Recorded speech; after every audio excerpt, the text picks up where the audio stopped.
9% SC, 3% schedule caste. ಆ ಒಂದು ಮಟ್ಟ ಬರುವವರೆಗೆ ನಾನು 15% ಮಾಡಿದೆ. SCಗೆ STಗೆ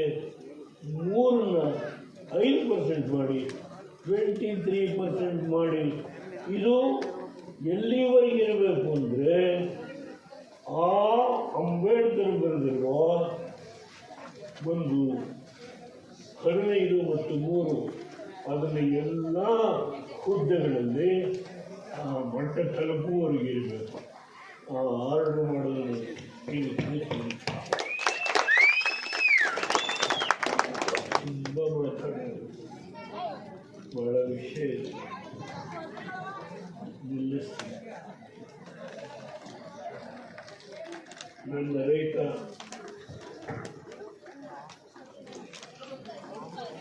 ಈ ಕುಟುಂಬ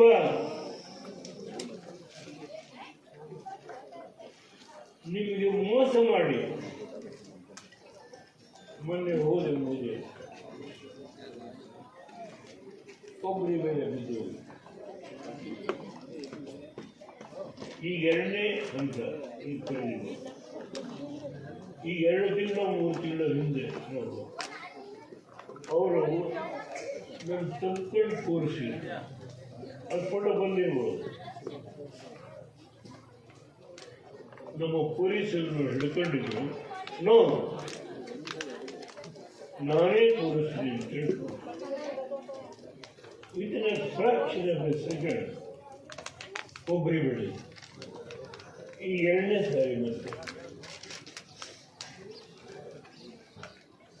ನಮಗೆ ರೈತರ ಬಗ್ಗೆ ಆಸಕ್ತಿ ಇಲ್ಲ. ನಾವು ರೈತರ ಮಕ್ಕಳೆಲ್ಲ ರೇವಣ್ಣ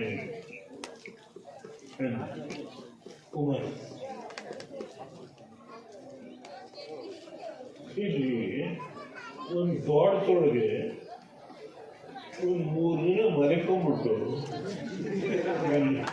ನಾನು ಹೇಳ್ತಾರೆ, ನೀವು ಕುಮಾರನಿಗೆ ಹೇಳಿ ಸ್ವಲ್ಪ ಈ ತೆಂಗಿನ ಮರಕ್ಕೆ ಗರಿ ಒಣಗಿವೆ, ಸ್ವಲ್ಪ ಪರಿಹಾರ ಕೊಡಿ.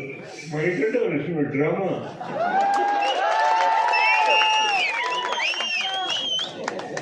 ಹೇಳ್ತಾರೆ ಹೋಗಿ ಬಿಡ ಹಳ ಈ ವಿಷಯ ಗೊತ್ತಿದೆ. ಇವರು ಇವತ್ತು ದಿಮಾಗ್ 94 ಜನಕ್ಕೆ ಚೇರ್ಮನ್ ಮಾಡಿ ನಾನು ಒಪ್ಪಂದ ಮಾಡಿ ನೀರಾವರಿಗೆ ಹಣ ಬೇಕು ಅಂತ ಹೇಳಿ ಹೆಗ್ಡೆಗೂ ನನಗೆ ಒಪ್ಪಿಸ್ತಿ ಒಂದು ಚೇರ್ಮನ್ ಮಾಡಿ. ಈಗ 94 ಜನ MLAಗಳಿಗೆ ನೀವು ಹಿರಿಯರು ಕೂತಿದ್ರಿ. ಒಂದು ಕಾಲದಲ್ಲಿ ಕಾಂಗ್ರೆಸ್ 94 ಜನ. ಏನು ದಿಮಾಗ್. ಹೌಸಿಂಗ್ ಬೋರ್ಡ್ ಚೇರ್ಮನ್ ಎಲ್ಲರಿಗೂ ಮನೆ ಕಟ್ಟಿಸ್ತಾರೆ.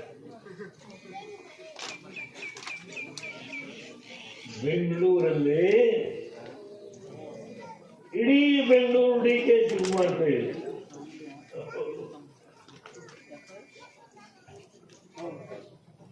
ದಯಮಾಡಿ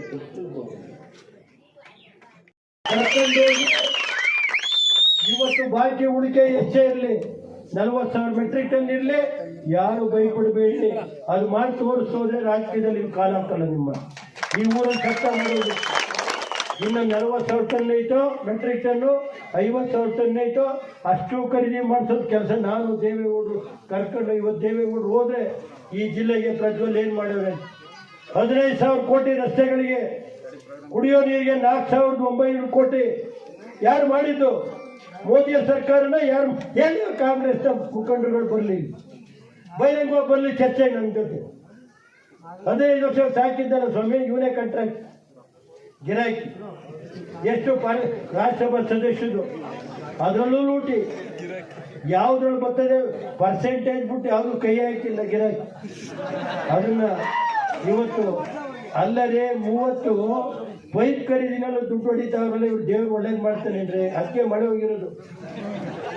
ಈ ಕಾಂಗ್ರೆಸ್ ಬಂದಾಗ ಯಾರೋ ಹೇಳ್ತಾ ಇದ್ರು, ಸ್ವಾಮಿ ಈ ದೇಶದಲ್ಲಿ ಕಾಂಗ್ರೆಸ್ ಗಿಡ ಜಾಸ್ತಿ ಇದೆ, ಅದನ್ನ ಬುಡ್ಸೆ ಮೇಲೆ ಕಾಂಗ್ರೆಸ್ ಗಿಡ ತೆಗಿಬೇಕು, ಕಾಂಗ್ರೆಸ್ ತೆಗಿಬೇಕು. ಎರಡೂ ಕೆಲಸ ಮಾಡಿದ್ರೆ ರೈತರಿಗೆ ಒಳ್ಳೆ ಮಳೆ ಗಿಡ ಬರುತ್ತೆ. ದಯಮಾಡಿ ನಿಮ್ಗೆಲ್ಲ ಮನವಿ ಮಾಡಿ, ದೇವೇಗೌಡರ ಒಂದು ಇವತ್ತು ಈ ವಯಸ್ಸಿನಲ್ಲಿ ಹೋರಾಟ ಮಾಡ್ತಾ ಇದ್ದಾರೆ, ಹೇಳ್ತಾರೆ ಕೈ ಮುಗಿದು ಕುಡಿಯೋ ನೀರು ಕೊಡಿಸ್ರಪ್ಪ, ಇವ್ರು ಇದೆಯಾ? ದಯಮಾಡಿ ತಾವೆಲ್ಲ ಒಟ್ಟಾಗಿ ಭತ್ತದವರೇ ಹುಟ್ಟಿರೋ ಗುರುತಿಗೆ ಇಂದಿನಿಂದ ಉಳಿಸಿದ್ದೀರಿ, ಈ ಪಕ್ಷ ಉಳಿಸಿದ್ದೀರಿ, ದೇವೇಗೌಡರು ಉಳಿಸಿದ್ದೀರಿ. ದಯವಿಂದ ನೀವೆಲ್ಲ ಉಳ್ಕೊಂಡು ಅವರು ನೀವೇನಾದ್ರು ಪ್ರಧಾನಮಂತ್ರಿ ಆಗೋದಕ್ಕೆ, ಮುಖ್ಯಮಂತ್ರಿ ಆಗೋದಕ್ಕೆ ಈ ತಾಲೂಕಿನ ನಾಗರಹಳ್ಳಿ ಗ್ರಾಮ ಇವತ್ತು ಕಾರಣಕರ್ತರು ಇಷ್ಟೇಳಿ ಇವತ್ತು